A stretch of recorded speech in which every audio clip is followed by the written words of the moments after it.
आम्ही 50% आम्ही 5 कोटी मुंबईत आणणार. अरे 5 कोटी आणले की 10-15 हजार माणसं आणली आणि सरकारने जरा नरमाईनं घेतलं म्हणून तुमची दादागिरी झाली.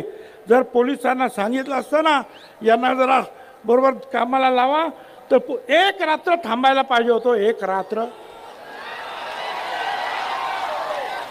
सगळा रस्ता तर पोलिसांनी मुंबईच्या साफ करून टाकला होता. आणि हे कोण होते हो? मराठा समाजाचे लोक नाहीत, मराठा समाजाला विरोध नाहीत. हे फक्त त्याचे दारूवाले वाळू चोर यांनी आणलेले लोक, त्या दरिंदे पाटलाने आणलेले त्याचे ते लोक काय हैदोस घातला. आणि मग आपल्याला कल्पना आहे की घाईघाईने ते